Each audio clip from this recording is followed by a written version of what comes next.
오늘 하나님께서 우리 공동체에게 주신 말씀 같이 보겠습니다. 사도행전 16장입니다. 사도행전 16장 25절부터 34절까지 말씀 되겠습니다. 사도행전 16장 25절부터 34절까지 말씀입니다. 우리 한 절씩 큰 소리로 같이 읽어봅시다.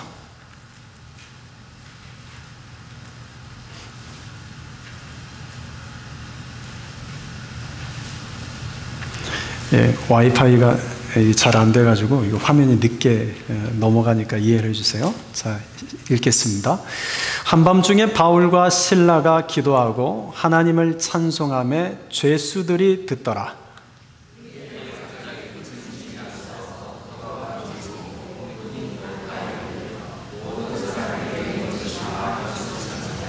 간수가 자다가 깨어 옥문들이 열린 것을 보고 죄수들이 도망한 줄 생각하고 칼을 빼어 자결하려 하거늘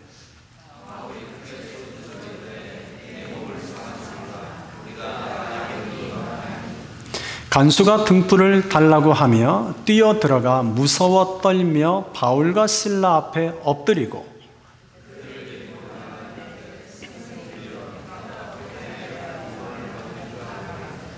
이르되 주 예수를 믿으라. 그리하면 너와 내 집이 구원을 받으리라 하고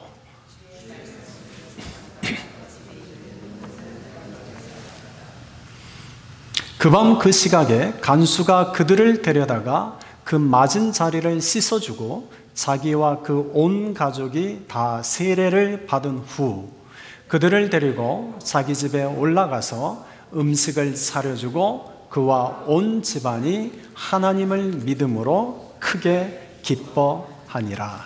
아멘. 바울과 실라가 억울하게 고발을 당했습니다.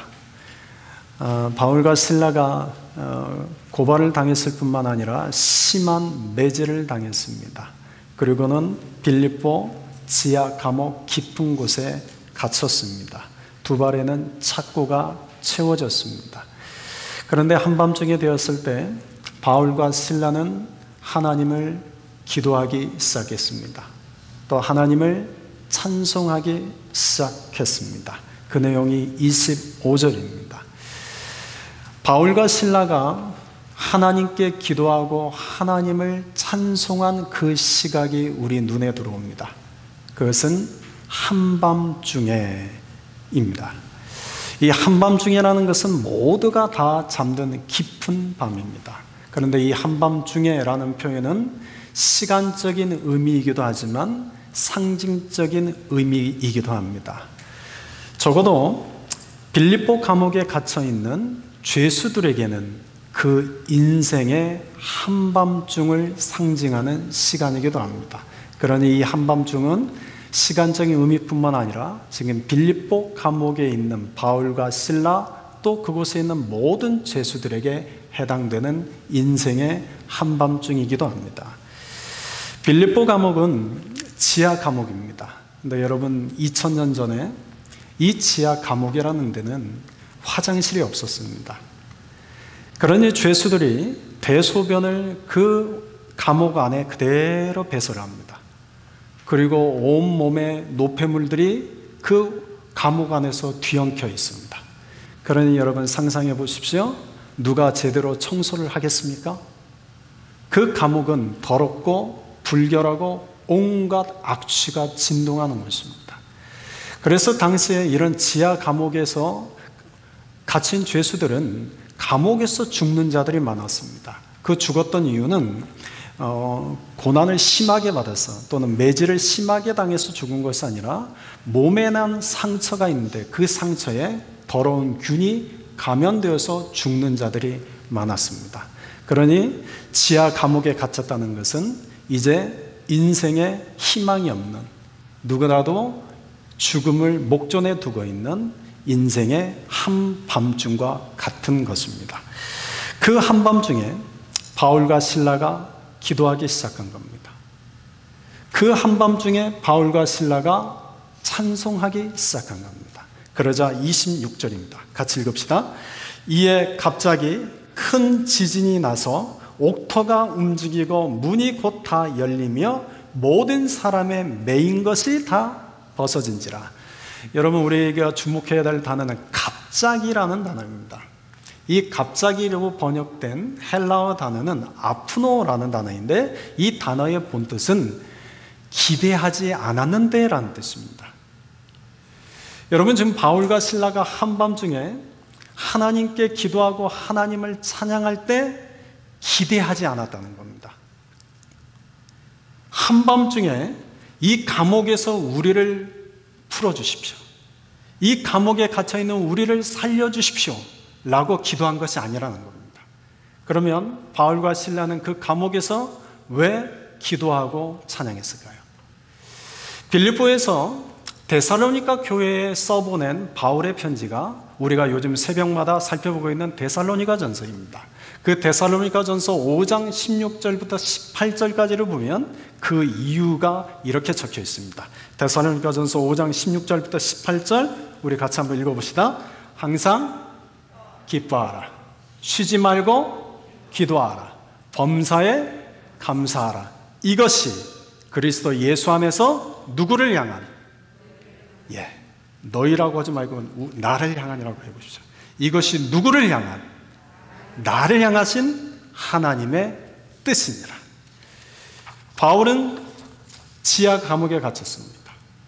인생의 한밤중을 보내고 있는 죄수들과 함께 있습니다.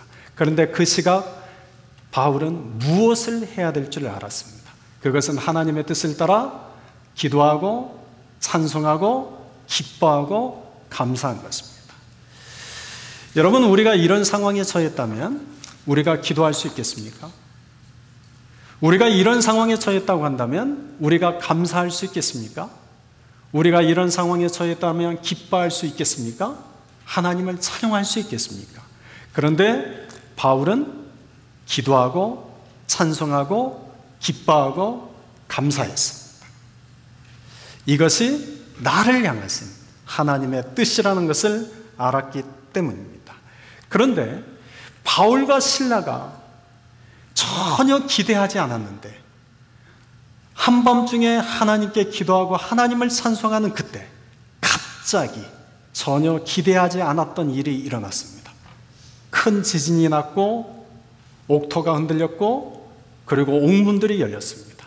그리고 바울과 실라를 묶어두고 있던 착고가 풀어졌습니다. 여러분, 이것이 하나님의 은혜입니다. 하나님의 은혜는 우리가 하나님의 뜻을 따라 기도하고 찬양하고 하나님께 감사하고 하나님 안에서 기뻐하기 시작할 때 갑자기 하나님의 은혜는 우리에게 다가옵니다. 하나님의 은혜는 우리가 생각하지 못한 방법으로 다가옵니다. 그런데 본문을 잘 보면 여러분, 바울과 실라가 갇혀 있는 옥문만 열리고 바울과 실라의 몸을 붙잡고 있는 착고만 풀어진 것이 아니라 빌립보 감옥에 있는 모든 옥문이 다 열렸습니다.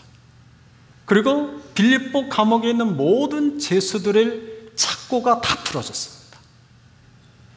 여러분, 어떻게 이런 일이 있을 수 있습니까? 분명 바울과 실라가 기도하고 찬양했기 때문에 바울과 실라의 옥문이 열리고 그의 몸을 붙들고 있는 착고가 열리는 것은 당연하다 할 수 있을지 모르지만 죄수들의 옥문도 열렸습니다. 죄수들의 착고도 다 벗겨졌습니다. 25절을 보면 바울과 실라가 하나님께 기도하고 하나님을 찬양할 때 죄수들이 어떻게 하고 있다고 기록되어 있습니까? 듣고 있었더라. 다만 듣고 있었습니다. 여러분, 죄수들이 기도하지 않았습니다. 죄수들이 하나님을 찬양하지 않았습니다. 다만 기도하고 찬양하는 소리만 들었습니다. 그런데 하나님의 은혜가 기도하고 찬양하는 바울에게만 임한 것이 아니라 기도와 찬양을 듣고 있는 죄수들에게도 임한 겁니다. 여러분, 이것이 하나님의 은혜입니다. 또한 우리가 기도하고 찬양하는 자리를 사모해야 할 이유도 여기에 있습니다. 여러분, 내가 기도가 안 될 수도 있습니다. 내가 하나님을 찬양할 마음이 아닐 수 있습니다. 내가 하나님께 감사할 마음이 아닐 수 있습니다. 그런데 기도와 찬양과 감사와 기쁨이 있는 그 자리를 내가 나아갈 때 기도하고 찬양하고 감사하고 기뻐하는 자들에게만 하나님의 은혜가 임하는 것이 아니라 그 자리에 있는 나에게도 하나님의 은혜가 임할 수 있습니다. 그러므로 여러분은 은혜 받는 자리, 기도하는 자리, 찬양하는 자리를 여러분 사모하는 자가 되십시오. 빌립보 감옥에 있을 때 여러분 감옥에 갇혀있는 죄수들에게 이런 하나님의 은혜가 갑자기 임했습니다. 그런데 오늘 본문에 보면 또 한 사람에게 이와 같은 은혜가 임합니다. 그가 누구입니까? 간수입니다. 자, 27절입니다. 같이 읽읍시다. 간수가 자다가 깨어 옥문들이 열린 것을 보고 죄수들이 도망한 줄 생각하고 칼을 빼어 자결하려 하거늘. 당시에는 죄수들이 탈옥을 하면 그를 지키던 간수가 그 죄수를 대신해서 고문을 당하고 처형을 당했습니다. 그런데 이 간수가 잠을 자다가 깨었는데 모든 옥문들이 열려있는 것을 본 겁니다. 순간 생각하기를, 야, 죄수들이 다 도망갔구나. 아, 이제 내 인생 여기서 끝났다. 이제 내 인생 여기서 끝났다. 그 생각이 드는 순간 이 간수는 스스로 목숨을 끊으려고 한 겁니다. 여러분, 적어도 이 간수에게 지금 인생의 한밤중이 찾아왔습니다. 바울과 실라만 한밤중이 있는 것이 아니고 죄를 지은 죄수들에게만 한밤중인 것이 아니라 지금 그 죄수들을 지키고 있는 이 간수에게도 갑작스럽게 인생의 한밤중이 찾아왔습니다. 그런데 인생의 한밤중이 찾아온 이 시각 또한 하나님의 은혜도 갑자기 찾아옵니다. 그 내용이 이제 28절입니다. 같이 읽읍시다. 바울이 크게 소리질러 이르되 내 몸을 상하지 말라. 우리가 다 여기 있노라. 여러분, 우리가 다 여기 있다. 여러분, 죄수라면 갑자기 옥문이 열립니다. 그리고 내 두 발에 채워져 있던 차코가 풀어집니다. 그러면 정상적인 죄수라면 어떻게 반응하겠습니까? 도망가겠죠. 그런데 아무도 도망가지 않은 겁니다. 바울이 간수에게 외칩니다. 야, 네 몸을 상하게 하지 마라. 우리가 모두 다 여기 있다. 여러분, 어떻게 이런 일이 일어날 수 있습니까? 지금 누가 이 죄수들의 발걸음을 붙잡고 있는 겁니까? 하나님이십니다. 여러분, 하나님은 우리 발에 묶여있는 착고를 풀어주시기도 하지만, 하나님은 내 인생에 갇혀있는 옥문을 열어주시기도 하지만, 때로는 하나님은 내 인생의 발걸음을 단 한 걸음도 내딛지 못하게 내 발걸음을 붙잡아 두기도 하십니다. 하나님은 우리의 문을 열어주실 때도 있지만 하나님은 우리의 문을 닫으실 때도 있습니다. 하나님의 문을 열면 열 자가 없고 하나님의 문을 열면 닫을 자가 없고 하나님의 문을 닫으면 열 자가 없습니다. 하나님께서 그 죄수들의 발코를 다 벗겨주셨지만 죄수들 중에 어느 누구도 그 자리를 떠날 수 없었습니다. 하나님이 붙잡고 계시기 때문입니다. 잠언서 16장 9절에 사람이 마음으로 자기의 길을 계획할지라도 그의 걸음을 인도하시는 이는 하나님이시다.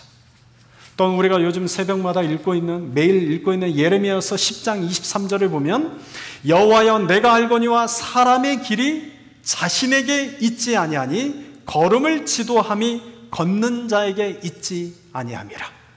여러분, 그러면 우리의 걸음을 주장하는 분은 누구라는 얘기입니까? 하나님이십니다. 여러분, 그래서 어리석은 자와 지혜로운 자가 여기서 갈라집니다. 어리석은 자는 내가 생각하고 내가 계획한 대로 내 걸음을 옮기려고 합니다. 그러나 지혜로운 자는 내 인생의 걸음을 결정하시고 내 인생의 걸음을 이끌어 가시는 하나님을 따라갑니다.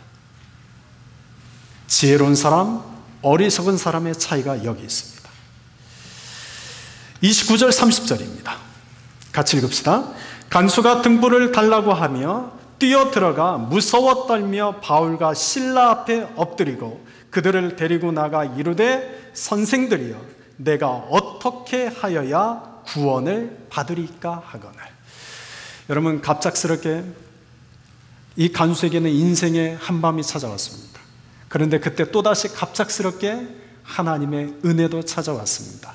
그러자 이 간수가 바울과 실라에게 달려가서 엎드려서 이렇게 묻습니다.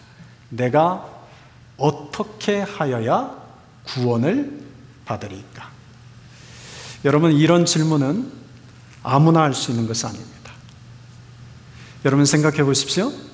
지금 한밤중에 바울과 실라가 하나님께 기도하고 하나님을 찬양하는 소리를 죄수들도 들었습니다. 그 바울과 실라의 기도와 찬양 때문에 하나님의 은혜가 그들에게도 임해서 그들에게 갇혀있던 옥문이 열렸고 그들 발을 붙잡고 있던 착고도 풀어졌습니다. 그런데 그 죄수들 중에는 단 한 사람도 내가 어떻게 하여야 구원을 받습니까? 라고 질문을 한 자가 없습니다. 여러분, 똑같은 것을 경험해도 똑같은 질문을 할 수 있는 것이 아닙니다. 똑같은 것을 보고 똑같은 것을 듣고 똑같은 것을 경험해도 사람의 마음은 다 다릅니다.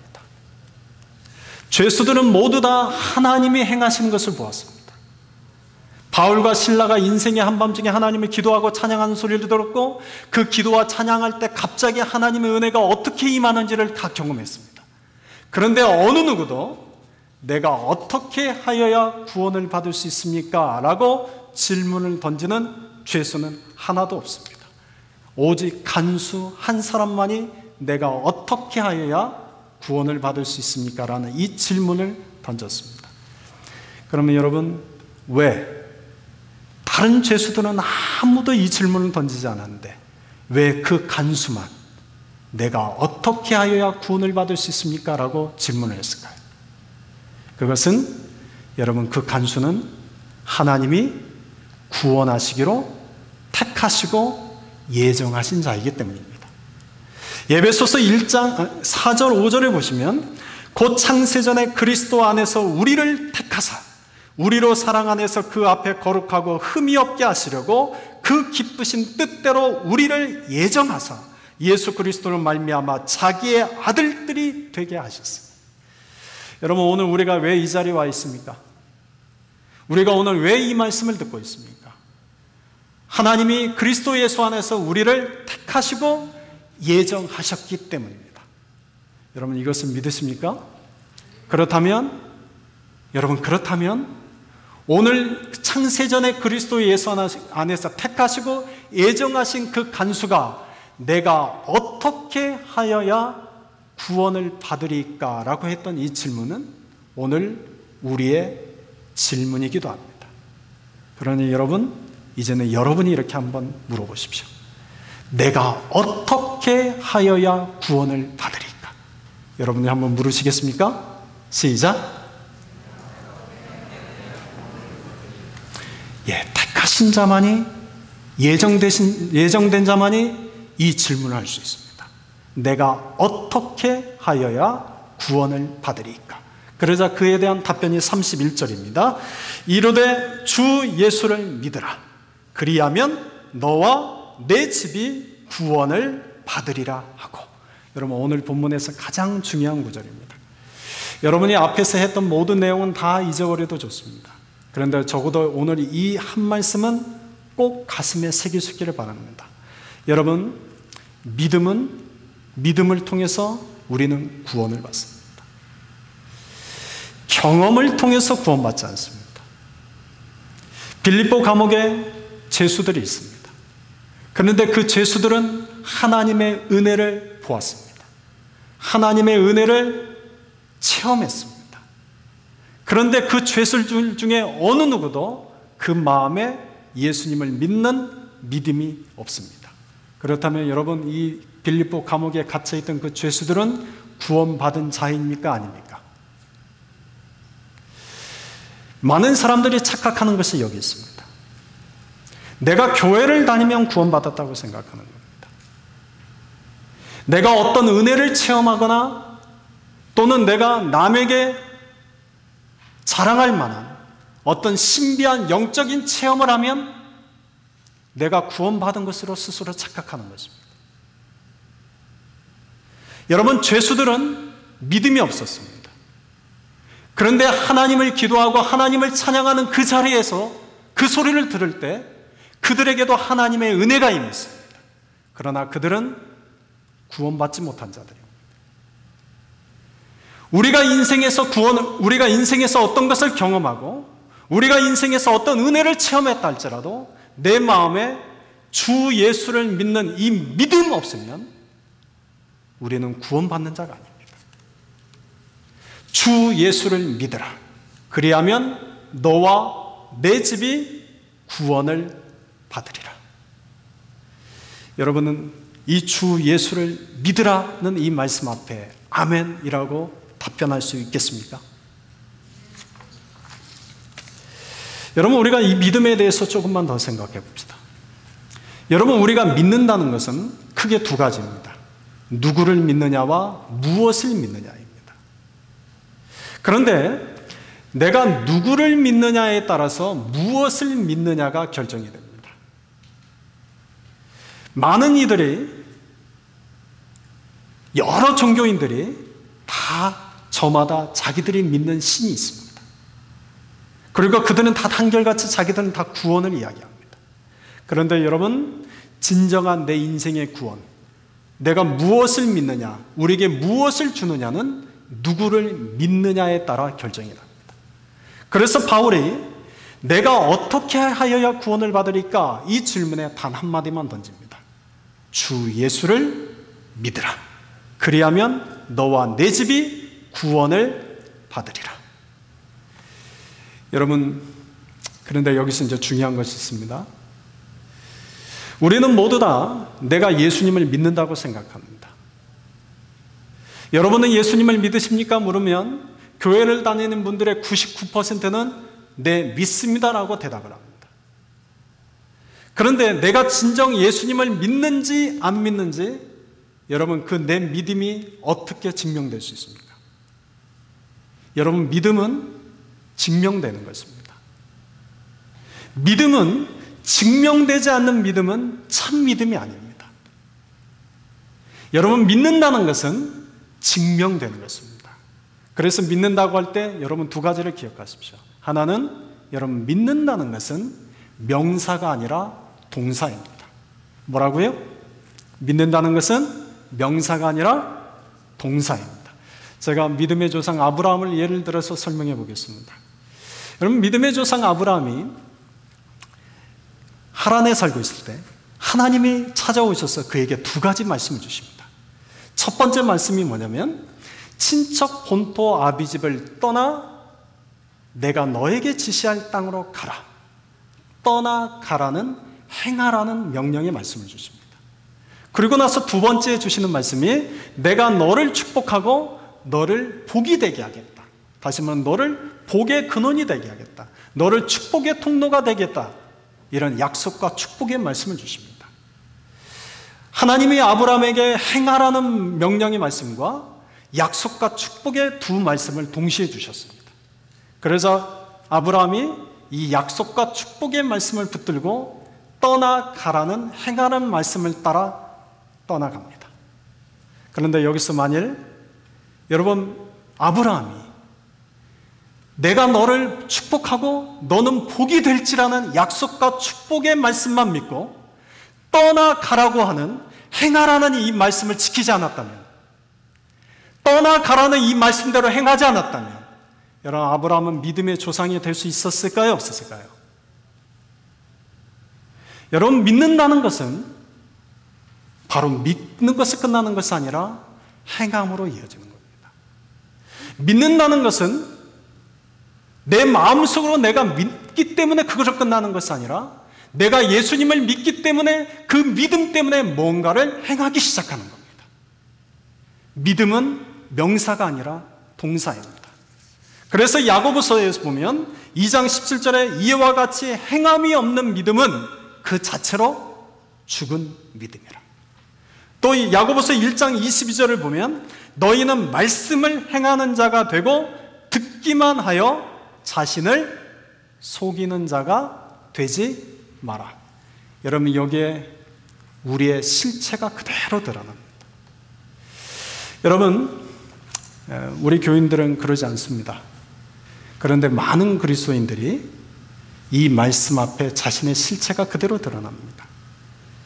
여러분, 많은 그리스도인들이 성경의 약속과 축복의 말씀만 믿으려고 합니다. 그런데 행하라, 지키라는 말씀은 붙들지 않습니다.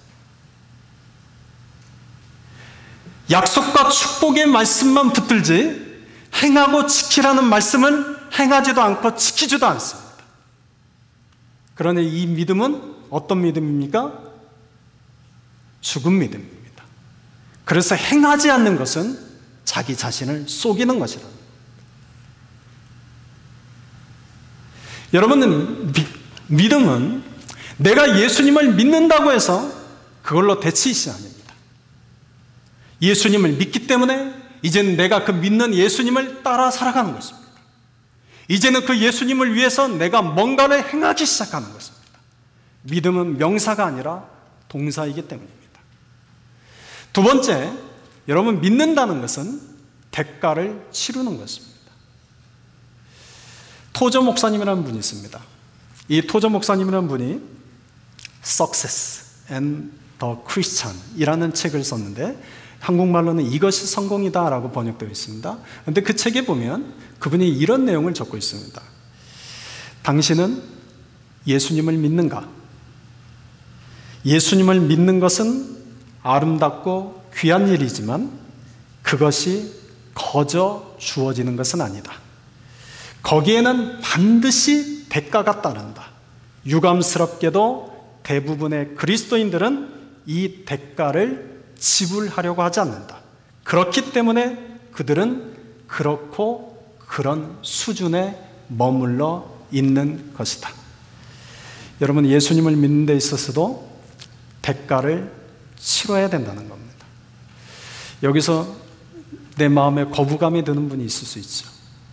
분명히 복음은 모든 믿는 자들에게 주시는 하나님의 능력이요, 복음이라는 것은 믿는 자들의, 구원이라는 것은 믿는 자들에게 값없이 주시는 하나님의 선물이라고 했는데, 어떻게 구원을 얻기 위해서 이 믿는다는 것 때문에 내가 대가를 치러야 되나, 마음에 거부감 갖는 분이 있을 수 있습니다.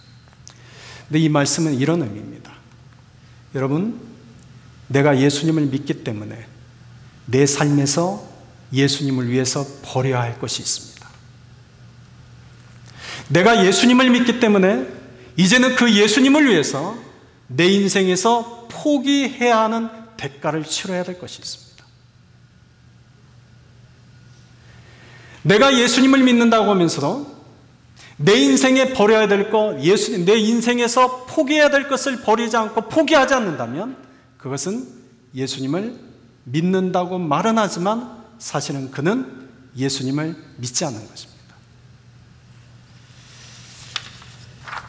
아브라함은 믿기 때문에 친척 본토 아비집을 포기했습니다. 바울은 믿기 때문에 잘 나가던 바리새인이라는 그 삶을 포기했습니다. 세리 삭개오는 예수님을 믿기 때문에 불법적으로 얻을 수 있는 이득을 포기했습니다. 여러분, 예수님을 믿는다는 것은 바로 이와 같이 대가를 치르는 것입니다. 에베소서 4장 22절, 24절을 보면 여기에 대해서 좀 더 자세하게 우리에게 말씀합니다. 에베소 4장 22절부터 24절까지 한번 봅시다. 너희는 유혹의 욕심을 따라 썩어져가는 구습을 따르는 옛사람을 벗어버려라. 오직 너희의 심령이 새롭게 되어 하나님을 따라 의와 진리의 거룩함으로 지으심을 받은 새 사람을 입으라. 여러분, 이것이 믿음이라는 겁니다. 우리가 예수님을 믿는다는 것은 나의 옛사람을 벗어버리고 의와 진리의 거룩함으로 지음받은 새 사람을 입는 것이라는 겁니다. 그런데 이 삶은 구체적으로 어떻게 설명할 수 있습니까? 이제 25절부터 그 내용이 쭉 나옵니다. 25절을 보면 거짓을 버리라는 겁니다.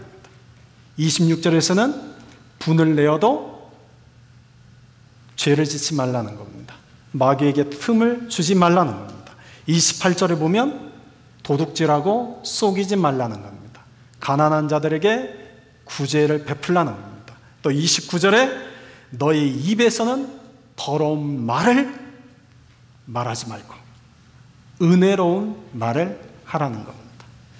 이 말을 한마디로 정리하면 내가 예수님을 믿는 자가 되었기 때문에 이제는 옛사람을 벗어버리고 새 사람을 입은 자이기 때문에 이제는 예수를 위해서 버려야 될 것을 버리고 포기할 수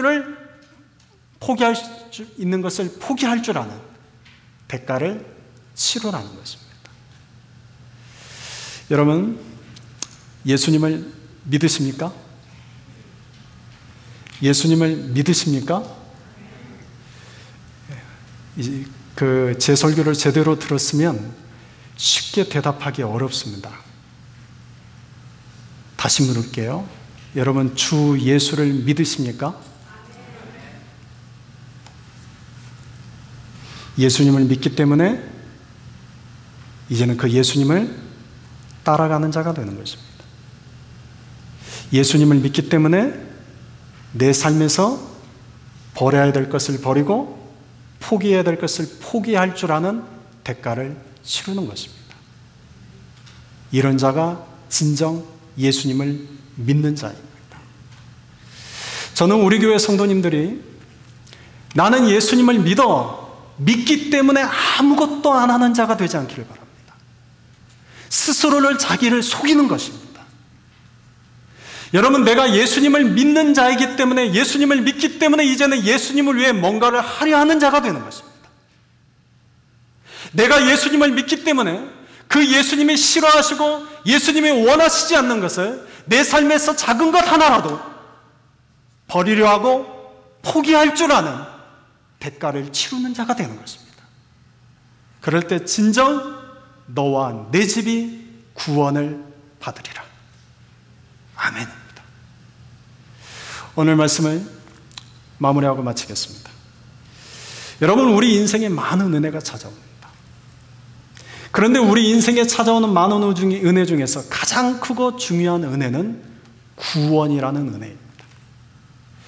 여러분, 우리 인생에서 찾아오는 많은 은혜는 때로는 공원을 걷다가도 은혜를 받을 수 있습니다. 때로는 마켓에서 장을 보다가도 하나님의 은혜를 경험할 수 있습니다. 때로는 부엌에서 설거지를 하다가도 그분의 은혜를 경험할 수 있습니다.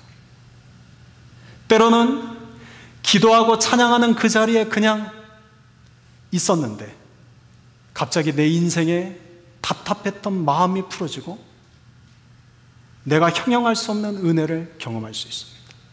그런데 여러분, 이런 은혜 가지고 안 됩니다. 이런 은혜 받으셔야 됩니다. 그런데 이런 은혜만 가지고 안 됩니다. 우리가 받아야 할 가장 큰 은혜는 구원이라는 은혜입니다. 구원의 은혜를 받는 그런 복된 자들이 될 수 있기를 주님의 이름으로 축원드립니다. 주 예수를 믿으라. 그리하면 너와 내 집이 구원을 받으리라. 이런 은혜가 저와 여러분에게 또 저와 여러분의 집안에 임하기를 주님의 이름으로 축원드리겠습니다. 기도합시다.